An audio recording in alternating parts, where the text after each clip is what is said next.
Bonjour à tous, bonjour à toutes. Bonjour. Bienvenue dans cette nouvelle matinale RSM. Alors, un grand nombre d'entre vous connaissent maintenant nos rendez-vous du vendredi matin. Et pour ceux qui nous rejoindraient pour la première fois, une rapide présentation des matinales RSM. On vous propose des webinaires de 45 minutes le vendredi matin qui décryptent de façon la plus pratique et pragmatique possible les différents enjeux de vos entreprises. Donc, on se retrouve aujourd'hui pour aborder un deuxième sujet de rentrée qui est la thématique des nouvelles générations, comment les attirer et les fidéliser. Rapidement, quelques mots sur le réseau RSM, un réseau présent donc en France et à l'international. En France, nous sommes un réseau de proximité puisque nous sommes présents dans les principaux pôles régionaux. Et puis, nous sommes également un réseau présent à l'international. Nous sommes le 6e réseau mondial d'audit, d'expertise comptable et de conseil, et donc présent dans plus de 120 pays. Ceci étant dit, Marie, je te laisse présenter plus spécifiquement notre activité de conseil RH. Oui, merci Aurélia. Donc, bonjour à tous. Je suis Marie Bobichon. Je vais donc co-animer cette matinale avec Aurélia Bénas. On est toutes les deux membres de l'équipe conseil. Donc, on fait partie de la partie conseil de RSM. On accompagne les entreprises, les PME et plus particulièrement dans les transformations organisationnelles et managériales. On va accompagner les entreprises, quelle que soit leur taille, leur secteur d'activité, sur leurs différents besoins problématiques dans les transformations organisationnelles et managériales. Via du conseil, de la formation et aussi du coaching. L'idée, c'est d'accompagner finalement la vie du salarié dans l'entreprise et aussi les managers et toutes les étapes marquantes de management dans l'entreprise. Donc ça va passer par différents sujets, mais souvent au démarrage, c'est un audit, et puis après, en fonction de ce qui est identifié comme axe d'amélioration et préconisé, on va vous proposer différentes interventions autour de ces différents sujets. Je ne m'attarde pas plus sur la page de pub. Je vous invite à revenir vers nous si vous avez des besoins. Et je te laisse la parole, Aurélia, pour rentrer dans le vif du sujet. Tout à fait, merci Marie. On démarre donc cette matinale qui aborde aujourd'hui un sujet à fort enjeu. À fort enjeu parce que vous êtes confrontés aujourd'hui à un marché du travail qui est complexe. Vous faites face d'une part à des difficultés de recrutement, plus que jamais, et dans l'ensemble des secteurs d'activité et l'ensemble des métiers. Et puis, vous devez aussi vous adapter à l'émergence de nouvelles attentes, avec donc l'arrivée des nouvelles générations sur le marché du travail et leurs exigences. Et puis, même au-delà de ça, plus généralement, suite à la crise sanitaire, des nouvelles attentes des salariés vis-à-vis de l'organisation du travail. Donc voilà, c'est maintenant un véritable défi. Comment attirer, fidéliser et engager les jeunes talents en 2022 ? Il va falloir sortir du lot et séduire en affichant des valeurs partagées, repenser ses pratiques et développer de véritables stratégies relationnelles à la fois en interne avec ses collaborateurs et en externe avec les futurs candidats. Donc finalement, un vrai enjeu que de comprendre les nouvelles générations et de savoir actionner les leviers qui vont les attirer vers vos structures. Donc, on a aujourd'hui découpé cette matinale en 2 grandes parties. On va voir quelles sont les attentes des nouvelles générations d'une part, pour vous permettre d'actionner les leviers afin de les attirer et de les fidéliser d'autre part. Et donc, on commence avec la première partie, puisque pour pouvoir attirer les jeunes générations, il faut avant tout savoir appréhender qui elles sont et quels sont leurs besoins. Donc, il faut les connaître et connaître leurs attentes. Excuse-moi Aurélia, juste on n'a pas précisé qu'il y avait un chat. S'il y avait besoin de poser des questions, n'hésitez pas, et puis on y répondra au fur et à mesure. Et puis il y aura, quoi qu'il en soit, un temps de questions-réponses à la fin, mais vous pouvez poser vos questions via le chat. Tout à fait. Et je vois que certaines personnes l'ont déjà trouvé. Oui, nous ont dit bonjour. Alors, de qui est-ce qu'on parle exactement quand on parle de nouvelle génération ? En fait, aujourd'hui, il y a 4 générations qui se côtoient en même temps sur le marché du travail. Et ces générations, elles se découpent de la façon suivante. On va avoir la génération des boomers, qui sont les personnes nées pendant le baby boom, entre 1945 et 1960. On a la génération X, qui sont les personnes nées entre 1961 et 1980. La génération Y, les personnes nées entre 1981 et 1995. Et puis la génération Z, aussi appelée Gen Z, qui sont les personnes nées après 1995. Donc aujourd'hui, on va plutôt orienter nos regards sur les 2 dernières générations et principalement la génération Z, puisque les générations Y et Z représentaient près de 50% de la population active en 2020 et elles en représenteront 75% en 2025. Donc des générations qui prennent de plus en plus de place dans nos entreprises et qu'il est important de savoir attirer, intégrer et manager. Alors avant de s'intéresser particulièrement aux nouvelles générations et à cette fameuse génération Z, on voulait vous faire un rapide état des lieux des grandes caractéristiques distinctives que toutes ces générations qui se côtoient sur le marché du travail peuvent avoir. Donc chaque génération va avoir des préférences, des fonctionnements qui leur sont propres. Vous voyez par exemple que chaque génération va être rattachée à un modèle managérial spécifique. Elles ont pour chacune évolué ou évoluent aujourd'hui à travers des modèles managériaux différents, ce qui peut venir expliquer parfois qu'il y a certaines incompréhensions, des différences de comportement en entreprise et des différences de perception. Au niveau de leurs aspirations, si on prend leurs grandes aspirations, les baby boomers vont plutôt aspirer à trouver, par exemple, de la sécurité dans leur emploi, une rémunération confortable. Les générations X vont plutôt aspirer à trouver un équilibre vie privée, vie professionnelle. Alors, cette caractéristique-là, elle est intéressante parce qu'on a souvent tendance à penser que l'équilibre vie pro, vie perso, elle est plutôt rattachée aux nouvelles générations et à la génération Z. En fait, ce sont des considérations qui ont vraiment débuté avec la génération X, mais qui se sont simplement accentuées avec le temps. La génération Y, elle va plutôt aspirer à trouver de la liberté et de la flexibilité, de l'individualisme. Et puis la génération Z va plutôt aspirer à trouver de l'autonomie, de la stabilité et du collectivisme.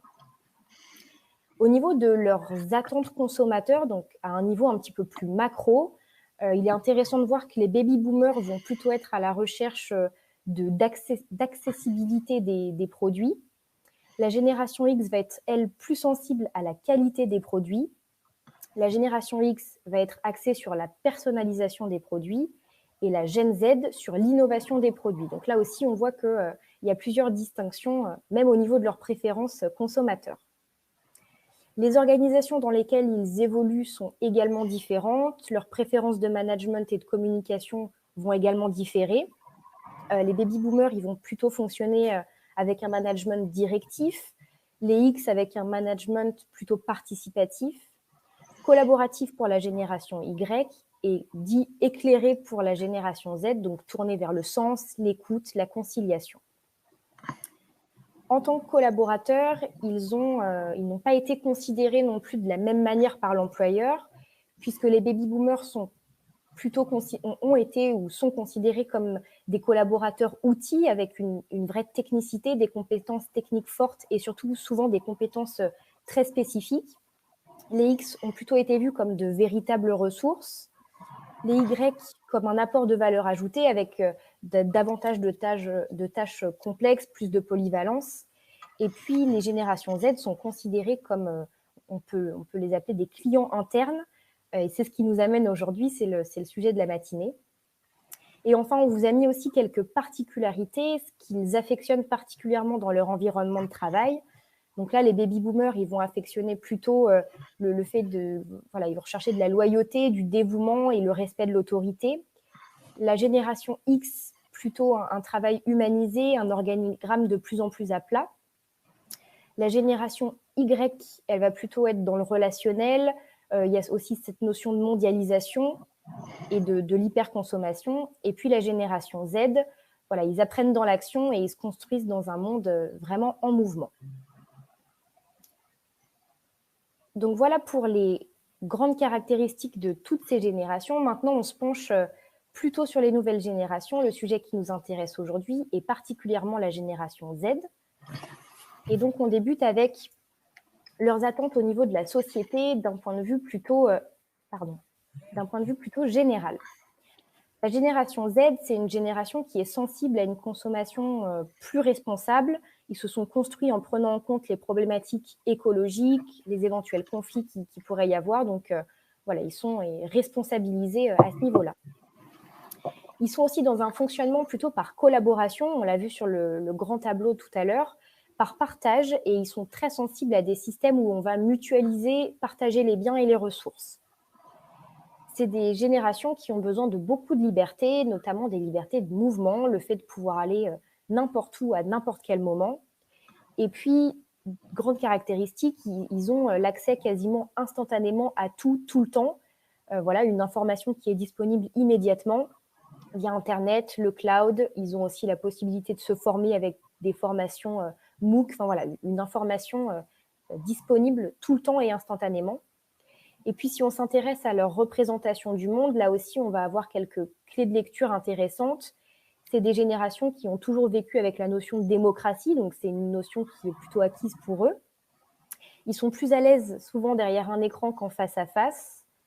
Ils ne conçoivent pas la vie sans être connectés à la société. Ils ont la possibilité donc de vérifier n'importe quelle information sur Internet à n'importe quel moment. Et puis, ils sont en attente d'être informés, d'avoir le droit de répondre et que leurs paroles soient reconnues.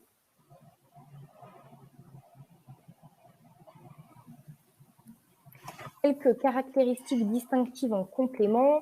Les personnes nées dans la génération Z, qui est donc aussi appelée génération C pour génération connectée dans la collaboration et créative, ils se sont construits dans un système de libre-échange, notamment dans le cadre familial, avec une parole beaucoup plus libérée qu'elle ne pouvait l'être auparavant.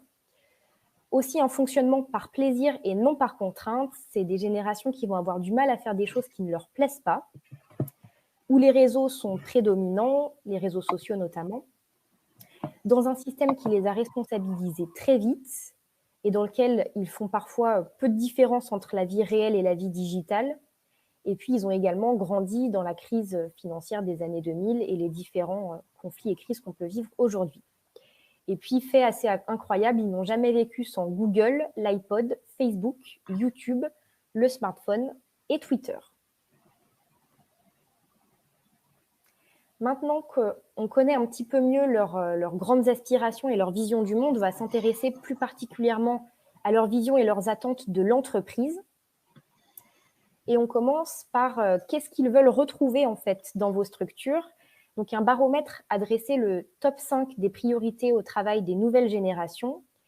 Et on voit qu'ils ont été 66% à citer le fait d'avoir un bon équilibre vie professionnelle, vie personnelle. Ils ont été 49% à vouloir la garantie d'un salaire confortable. Alors là, ce qui est intéressant, c'est que on voit que c'est une caractéristique qui arrive seulement en deuxième position. Mais voilà, ils vont privilégier leur temps de vie personnel au salaire, mais ça reste quand même une priorité pour eux. Ils ont été 46% à citer qu'ils souhaitent travailler dans une entreprise qui garantit leur bien-être, leur santé physique et mentale. 43% à citer qu'ils veulent donner du sens à leur travail. Et puis 30%, le fait d'être visible, récompensé et reconnu par leur manager et par leur pairs. À l'inverse, quelles sont les caractéristiques que les jeunes générations ne veulent pas retrouver dans leur emploi? Donc, autrement dit, qu'est-ce qui les pousserait à démissionner? Donc là, de manière assez logique et cohérente, on retrouve en première position le manque d'équilibre vie professionnelle et vie personnelle. Donc, on voit que c'est vraiment le critère numéro 1. On retrouve aussi un milieu de travail toxique pour 47%. Le manque d'opportunités de développement des compétences professionnelles à 43%. L'impossibilité de progresser au sein de l'entreprise à 43% également. Et puis, les heures supplémentaires régulières pour 41%. Là aussi, il est intéressant de noter que le fait d'avoir un salaire trop bas n'apparaît pas dans ce qui pousserait les jeunes générations à démissionner.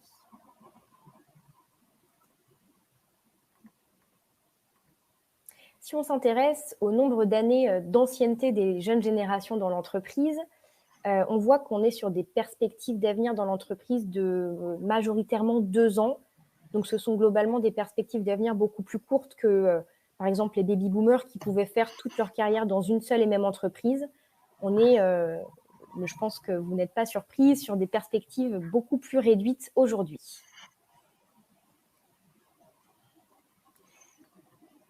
Et enfin, dernier chiffre, qu'est-ce qui fait d'une entreprise un employeur attractif selon la génération Z? Eh bien, ils vont citer le fait d'avoir des avantages intéressants à 67%, le fait d'intégrer une entreprise qui partage les mêmes valeurs que lui, également les missions de l'entreprise qui va au-delà d'une simple réalisation de profit à 61%, de nombreuses possibilités d'avancement de carrière à 59%, et puis la solide renommée de l'entreprise à 49%. Donc voilà, on est vraiment ici sur le fait d'avoir des valeurs communes, l'engagement de l'entreprise au-delà de sa propre mission, l'éthique, et puis le fait de nourrir sa carrière, qui sont des éléments qui ressortent majoritairement. On doit résumer les grandes attentes des nouvelles générations. Ce qu'on peut dire, c'est que la qualité de vie au travail, elle tient une place de choix. La qualité de vie au travail, c'est vraiment au centre des préoccupations des nouvelles générations. On a vu que les générations précédentes avaient déjà amorcé l'intérêt et l'importance de cet enjeu, mais voilà, c'est la génération Z qui va vraiment mettre ça sur le devant de la scène. Ils vont estimer que le rôle de l'entreprise, c'est d'assurer le bien-être des salariés, et ils vont placer l'ambiance et le bien-être au travail dans leurs critères principaux pour choisir un employeur. Autre aspect qu'on peut citer, c'est que l'entreprise est vue par les nouvelles générations comme un vecteur de lien social. La génération Z, elle a l'esprit d'équipe et elle va accorder à l'équipe, à la convivialité et aux échanges une importance particulière. C'est une génération qui va souvent voir l'équipe comme la composante la plus importante du travail, et plus largement, ils vont considérer que l'ambiance de travail, les échanges avec les collègues, c'est des éléments déterminants pour aller travailler. Donc ça signifie que la fidélité de ces collaborateurs, elle sera plutôt sociale et collaborative, et qu'elle s'exprimera plutôt envers l'équipe et non plus envers l'entreprise comme ça pouvait l'être auparavant. Les nouvelles générations sont aussi à la recherche d'autonomie, de flexibilité et d'adaptabilité. Donc nos modes de travail, ils ont d'ores et déjà pris un nouveau virage vers plus de flexibilité, mais c'est une tendance qui va aller en s'accentuant, puisque les générations Z, elles souhaitent que l'entreprise leur permette d'organiser eux-mêmes leurs horaires, eux-mêmes leurs méthodes de travail. Donc il va falloir être vigilant à pouvoir leur permettre cette liberté. Et c'est des générations qui vont avoir aucun problème avec le fait de beaucoup travailler, mais si cette autonomie d'organisation et des méthodes, elle est accordée. On note aussi un fort besoin d'accomplissement et de reconnaissance. Donc, ils sont à la recherche non seulement d'un fort besoin de reconnaissance, mais aussi de nouvelles formes de reconnaissance. Donc voilà, faire des retours sur leur travail, leurs compétences, mais ils veulent aussi être reconnus par l'écoute de leurs idées et de leurs visions, puisqu'ils sont plutôt ouverts à être impliqués dans les décisions stratégiques de leur entreprise. Et enfin, ils attendent et ont initié la fin de l'entreprise verticale et le rôle renouvelé du manager, puisqu'on assiste à la transformation de nos entreprises. Véritablement, c'est une nouvelle configuration et l'essence du rôle du manager est amenée à changer. Les générations Z, elles considèrent que les qualités essentielles d'un manager, c'est la capacité à motiver, à écouter, à fédérer. Donc voilà, on est plus sur un rôle de coach, de facilitateur. Et puis, autre point, les générations Z sont très en demande de la reconnaissance du droit à l'erreur. Donc, on est vraiment sur la fin de l'entreprise verticale au sens strict du terme. Voilà ce qu'on pouvait vous dire sur les grandes attentes des nouvelles générations. Et maintenant qu'on a passé en revue ces grandes attentes, je laisse Marie vous parler des différents leviers à actionner pour les attirer et les fidéliser.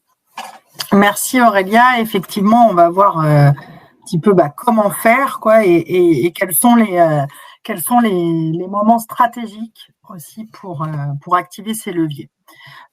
Donc, des leviers sont à trouver dans chacune des étapes de la vie du collaborateur dans l'entreprise. Ça va être au moment du recrutement, l'onboarding, qui est une étape aussi essentielle. Une fois que vous avez réussi à attirer le collaborateur, il va falloir l'intégrer correctement dans votre entreprise pour commencer à le fidéliser. Et puis, à chacune des étapes de la vie du salarié dans l'entreprise, il va y avoir différents leviers à actionner pour fidéliser les collaborateurs. Donc, on va vous proposer pour chacune de ces étapes quelques conseils pour répondre aux attentes de cette nouvelle génération. Alors, la première étape, l'étape du recrutement. Notre premier conseil, ça va être de créer des offres d'emploi attrayantes. L'offre d'emploi, c'est la première impression qu'un candidat aura de votre entreprise. Donc, c'est important que ça lui donne envie de rejoindre votre équipe. C'est le premier step. Donc, pensez à mettre en avant les différents avantages que propose votre entreprise. Et concrètement, comment est-ce que vous pouvez faire? C'est de créer des offres claires et structurées avec des grandes parties sur les missions, le profil recherché. Dites aussi parlez un peu de vous, de l'entreprise, des valeurs qui sont véhiculées dans l'entreprise. Et puis, c'est une nouvelle génération. Enfin, cette nouvelle génération, elle va être attentive à un ton plutôt amical, dans le style rédactionnel. Donc, on a vu avec Aurélia que les nouvelles générations sont sensibles au sens des missions à réaliser, aux horaires flexibles et à tout avantage qui pourrait être proposé par l'entreprise en plus de la simple notion de rémunération. Donc, ce qu'on vous préconise, c'est vraiment de mettre en avant dans vos offres tous les avantages que votre entreprise peut proposer et ça va vous permettre de vous démarquer. Deuxième conseil pour le recrutement, c'est de prôner la transparence et l'exhaustivité dès l'offre d'emploi. En effet, pour être rassurés, ces nouvelles générations, elles sont en attente d'entreprises transparentes sur leur fonctionnement.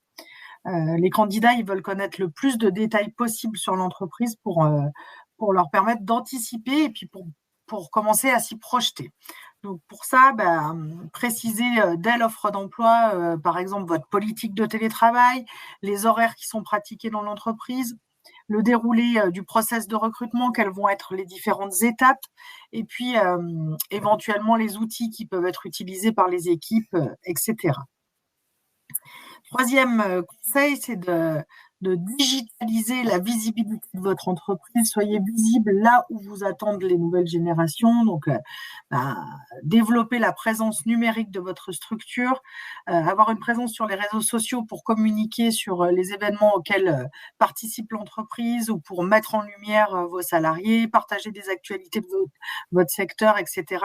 Ça va être un des moyens d'accroître votre visibilité et de vous permettre de rentrer en communication avec vos candidats cibles et qu'ils vous remarquent. Donc, concrètement, c'est se rendre visible via des sites spécialisés tels que Welcome to the Jungle ou sur les réseaux sociaux type LinkedIn, etc. Et puis, ce qui peut aussi vous permettre d'avoir une bonne visibilité, c'est de créer une page carrière sur votre site internet pour pouvoir parler des postes qui sont à pourvoir dans votre entreprise, des différents métiers de votre entreprise, et puis pourquoi pas penser à faire témoigner vos collaborateurs, des témoignages écrits, mais ça peut être sympa aussi de faire des petites vidéos de témoignages de collaborateurs. Ça marche bien aussi pour attirer les talents. Et puis enfin, on va vous conseiller de fluidifier et de moderniser le processus de recrutement. Donc, selon une étude de Michael Page concernant les process de recrutement, les candidats rencontrent en moyenne 3 interlocuteurs. Ils se déplacent entre 2 et 3 fois et ils passent 2 à 3 entretiens pour une durée moyenne de 5 semaines. Ces processus, ils sont plus aujourd'hui en adéquation avec les souhaits des candidats qui aspirent à des processus beaucoup plus courts, beaucoup plus fluides. Aurélia vous l'a dit, c'est une génération de l'immédiateté, donc il faut que ce soit rapide. 63% des candidats souhaitent d'ailleurs passer plus d'entretiens à distance pour éviter la multiplication des déplacements. Donc, n'hésitez pas à opter pour la visio et pour les outils collaboratifs. Et puis, il y a un grand nombre de SIRH qui permettent de simplifier et d'optimiser le processus de recrutement en automatisant les tâches à faible valeur ajoutée et qui vont permettre de gagner du temps dans le process de recrutement. Donc, voilà pour la partie recrutement. Ensuite, pour ce qui concerne l'onboarding, on va vous conseiller d'anticiper l'intégration. C'est-à-dire qu'on commence à intégrer un collaborateur avant même son premier jour dans l'entreprise, hein. Donc par un envoi de mail de bienvenue, par exemple, ça peut être sous format vidéo également, mais en tout cas, c'est important peut-être déjà de lui préciser quel va être le contenu de sa première journée, le programme de sa première journée au sein de l'entreprise, pour qu'il arrive avec, enfin voilà, pour qu'il puisse se projeter, pour qu'il puisse anticiper, comme on le disait tout à l'heure, et ça répond aux attentes de ces générations.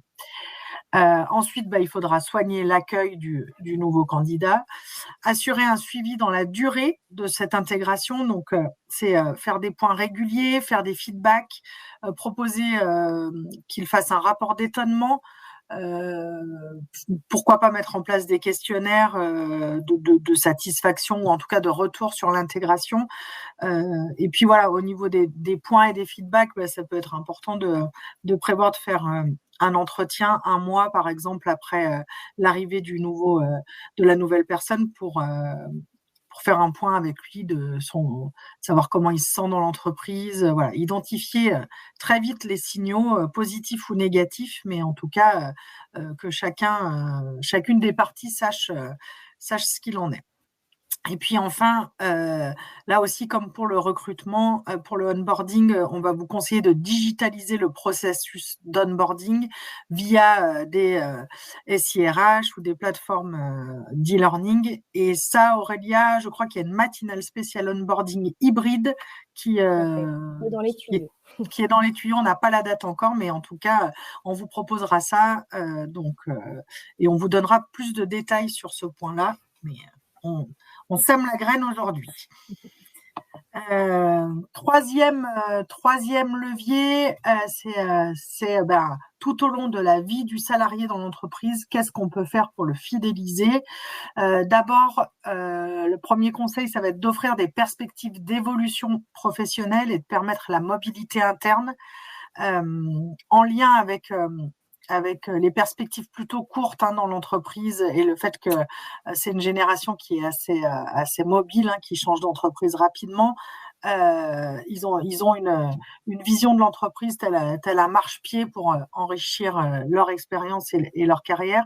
Donc, pensez à travailler ce point-là plutôt à votre avantage en pensant aux passerelles de mobilité interne possibles dans votre structure.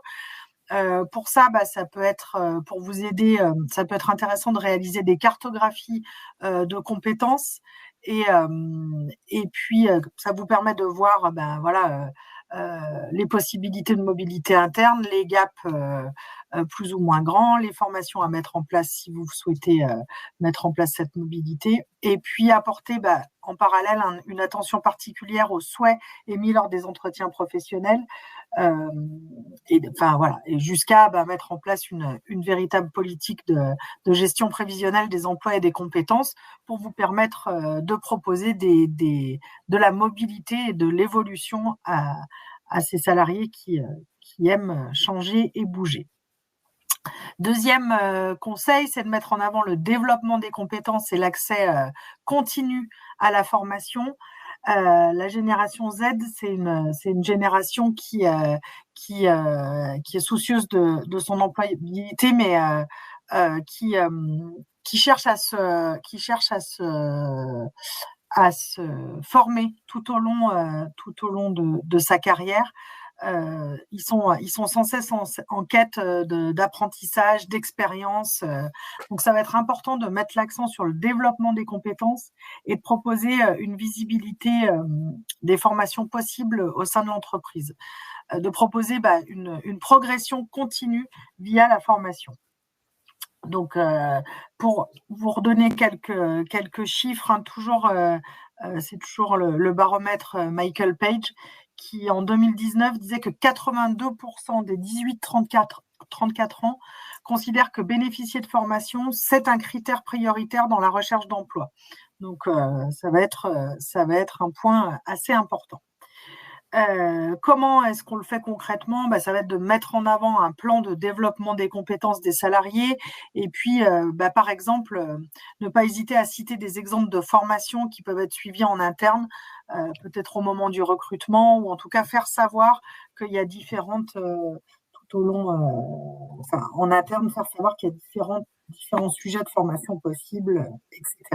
Communiquer sur votre plan de formation finalement. Troisième conseil, ça va être de favoriser un environnement et une organisation du travail flexible. Les nouvelles générations, elles veulent pouvoir allier travail et aléas de la vie quotidienne, ce fameux équilibre vie pro, vie perso dont vous a parlé Aurélia tout à l'heure. Ils sont en demande de plus de flexibilité, voilà, pour concilier leur vie professionnelle et leur vie personnelle. C'est des générations qui attendent une souplesse dans la gestion des horaires et dans la répartition du temps libre. Donc, ils veulent retrouver un environnement professionnel qui reflète le monde dans lequel ils ont grandi, flexible, réactif, rapide. Pour ça, comment est-ce qu'on s'y prend? L'idée, c'est d'adopter une politique d'horaire adaptable autant que faire se peut en fonction de votre secteur d'activité, bien sûr. De permettre le travail en home office ou en télétravail ou depuis des lieux de travail différents ou encore en flex office. C'est une génération qui est ouverte aux nouvelles formes d'organisation du travail, qui est même en attente de nouvelles formes d'organisation du travail, telles que le travail à distance, les espaces de coworking, etc. Ensuite, quatrième conseil, ça va être d'adapter son approche managériale. Le manager, il va avoir un rôle clé aussi dans tout ça. Confiance, écoute, autonomie, prise d'initiative. Ça constitue les attentes des nouvelles générations en matière de management. Les générations Y et Z, elles ont une vision différente du management. Elles sont moins sensibles à l'autorité, voire même un petit peu réfractaires. Elles ont besoin de bénéficier d'une approche managériale participative où on leur donne une certaine liberté ou en tout cas une liberté d'être proactif, de pouvoir proposer. Donc, on est clairement sur le management transversal avec l'idée de développer un véritable leadership, de fédérer les équipes en rupture avec le modèle hiérarchique traditionnel et puis, l'idée d'atteindre plus efficacement les objectifs en leur les fixant au travers de nouvelles techniques, essayer de bouger un petit peu son modèle managériel. Il ne s'agit plus de donner des directives, mais plutôt d'accompagner, de faire évoluer les équipes au sens du manager plutôt coach ou facilitateur dont vous parlez Aurélia tout à l'heure. Donc, il va falloir penser à revoir les pratiques managériales dans l'entreprise si elles n'ont pas évolué depuis longtemps. Et puis, dernier point, c'est travailler sa QVCT, donc qualité de vie et conditions de travail. On l'a dit déjà, mais c'est au cœur des attentes de ces jeunes générations. Ils demandent à l'entreprise qu'elle soit garante de leur bien-être et de leur santé physique et mentale au travail. Donc, on va faire un rapide focus sur cette grande notion de qualité de vie au travail, mais qui est vraiment très, très importante pour ces générations. Là, on vous présente ce qu'on appelle la boussole de la qualité de vie au travail. C'est l'ensemble des thématiques qui la composent. Donc, vous voyez que le sujet est vaste. En travaillant ces différents items, vous actionnerez les différents leviers pour attirer et fidéliser les nouvelles générations. Donc, travailler votre QVCT, ça va vous permettre de retenir les talents, de maintenir l'engagement des collaborateurs et plus particulièrement des jeunes collaborateurs. Mais après, avoir la meilleure machine à café, aménager la salle de repos en temple zen ou etc., quoi, ou mettre un baby-foot. Est-ce que c'est suffisant pour les retenir? La réponse est non, hein. Il faut s'engager dans une démarche QVT ou QVCT vraiment en profondeur et pour vous permettre d'agir sur des leviers essentiels pour améliorer l'épanouissement et la performance de vos salariés et je dirais sur le long terme. Et, les différents points, ça va être le contenu du travail, l'environnement et les conditions de travail, les relations sociales, la reconnaissance, et on va y revenir plus particulièrement dessus, l'organisation du travail, l'équilibre vie pro, vie perso, on y revient. On va devoir se poser des questions du type la charge de travail est-elle raisonnable? Le manager est-il suffisamment disponible ou l'équipe managériale est-elle suffisamment disponible? Le salarié, est-ce que le salarié comprend l'essence de sa mission? Et puis, est-ce que tout le monde dispose des moyens corrects pour travailler? Voilà, toutes ces questions vont vous permettre d'évaluer la qualité de vie au travail au sein de votre structure et de l'auditer et de mettre en place des actions correctives si besoin. Donc, petit focus pour terminer sur un des points importants qui est la reconnaissance et la considération, qui est un point extrêmement important de ces nouvelles générations. On voulait vous présenter quatre formes de reconnaissance ce matin. Donc, la reconnaissance existentielle, donc ça c'est la plus simple des façons de donner à l'autre le sentiment qu'il existe, hein, c'est s'adresser à l'individu en tant que personne. Et puis, ça passe aussi par le respect, la courtoisie, le bonjour le matin, au revoir le soir, bon week-end le vendredi. Ça peut paraître basique, mais parfois, c'est important de le rappeler. Et puis, il y a la reconnaissance des compétences. Là, on va reconnaître les compétences techniques du salarié et ses qualités comportementales. La reconnaissance du résultat, donc lui, il va se fonder sur un critère mesurable, hein, c'est avoir atteint le résultat ou non. Et puis, quatrième forme de reconnaissance sur laquelle on souhaite insister, c'est la reconnaissance des efforts fournis. Ça va être important de valoriser l'investissement au travail, même en cas de résultats défaillants. L'énergie que mettent les gens dans leurs tâches, c'est aussi important que les objectifs qu'ils atteignent. Donc, si jamais vous êtes face à un collaborateur où vous savez qu'il a vraiment fourni un travail de qualité conséquent, mais malheureusement, c'est pas arrivé tout à fait au résultat, mais il en était proche, ça va être important de reconnaître les efforts fournis sur telle ou telle mission. Voilà ce qu'on pouvait vous dire au cours de cette matinée sur ces nouvelles générations. En conclusion, juste 3 petits points pour vous montrer parce qu'on a parlé de ces jeunes générations, mais restent les autres, hein, on est encore là. Donc, comment faire cohabiter toutes les générations dans l'entreprise? On voulait faire ce petit point d'élargissement en conclusion de cette matinale, puisque c'est ça qui va faire la richesse de l'entreprise, c'est les différentes générations qui cohabitent. Pour cela, il va falloir d'abord savoir articuler toutes les perceptions, toutes les envies, toutes les conceptions du travail. Donc, les 4 générations, et vous l'avez vu dans le tableau synthétique que vous a présenté Aurélia, toutes les générations n'ont pas les mêmes aspirations, les mêmes visions, les mêmes manières de travailler. Ça va être un enjeu que de connaître, comprendre et articuler toutes ces diversités présentes au sein de l'entreprise, mais c'est un point extrêmement important, connaître les particularités de chacune des générations.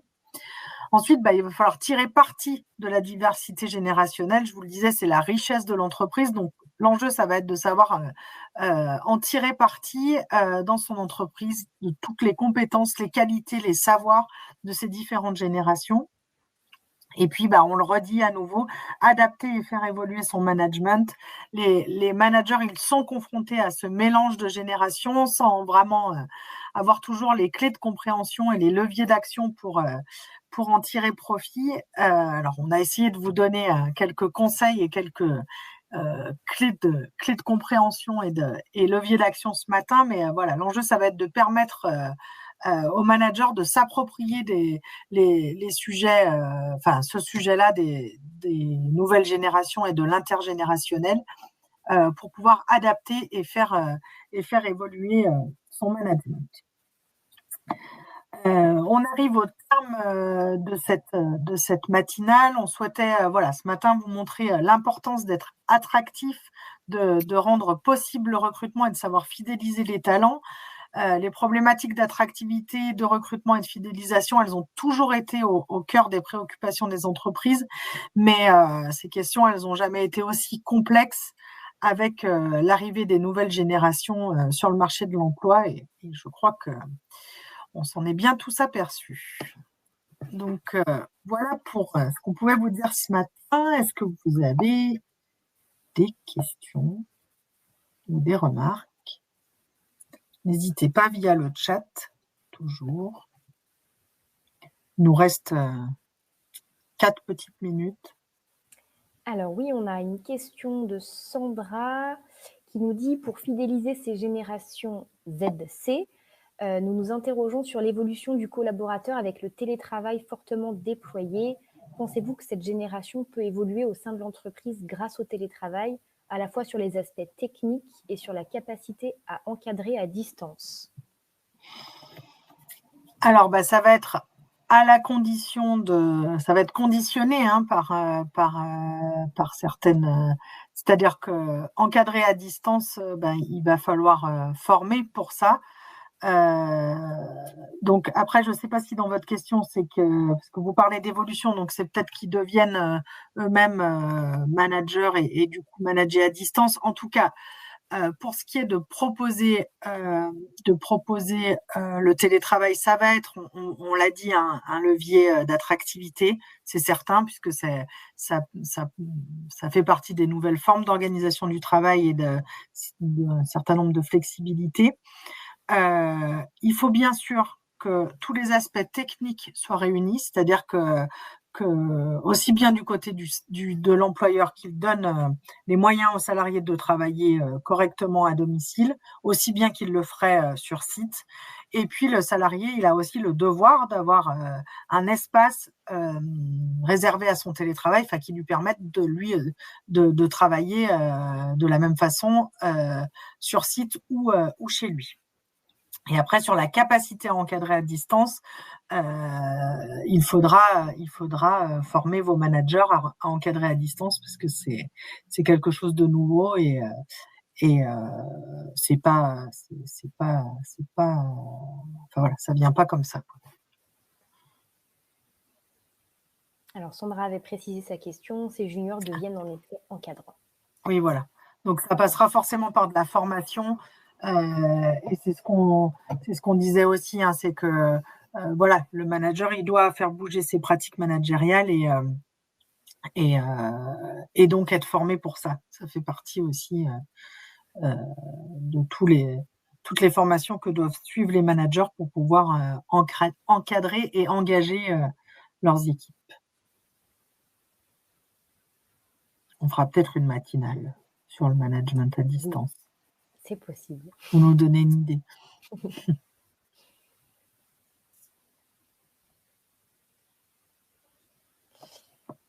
Et Sandra nous précise, pour info, toutes nos générations télétravail se forment, management en distanciel, et rien n'est sincèrement bloquant. Effectivement. On se rend plutôt compte que les freins sont pas mal levés à ce sujet. Ça fonctionne plutôt bien.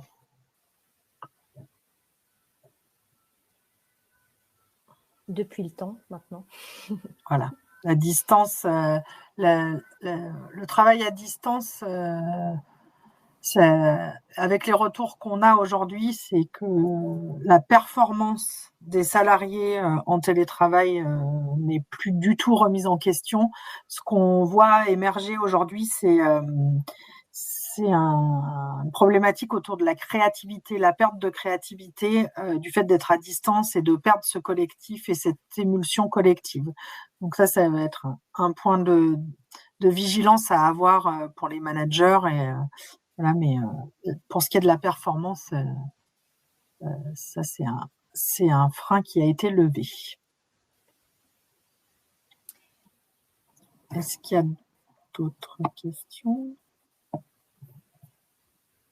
Alors, Sandra qui pose une question sur la mise en œuvre de Welcome to the Jungle et qui a visiblement entrepris de le mettre en œuvre chez elle avec des services qui lui apparaissent onéreux.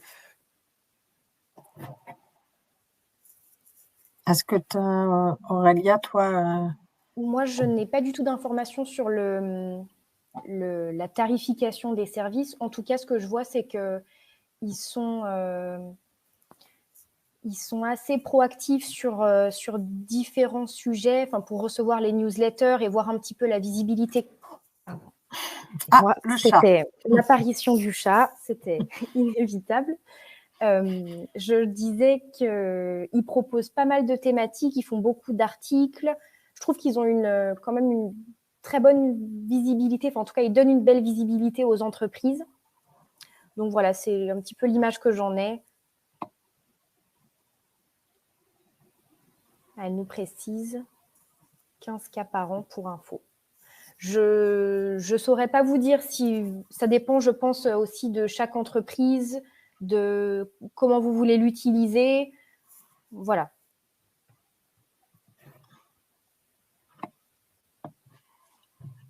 Alors, il y a Marine qui dit bonjour, est-ce que le PowerPoint pourra nous être transmis par courriel? Alors, normalement, je viens de le mettre en téléchargement.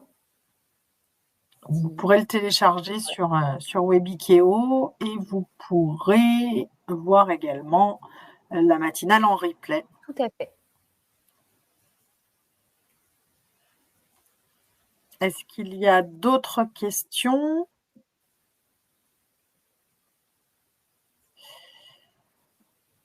Eh bien, on va clôturer cette matinale. Avant de vous quitter, on vous parle juste de notre prochain rendez-vous qui sera le vendredi 2 décembre sur le sujet suivant, la BDESE, obligations et mise en place. Donc voilà, la BDESE qui rassemble les informations sur les grandes orientations économiques, sociales et environnementales de l'entreprise, et qui comprend des mentions obligatoires selon l'effectif de l'entreprise. Donc, on verra avec Jean-Marc Morel et Brice Jacob quelles sont les obligations, comment la mettre en place concrètement lors de cette matinale.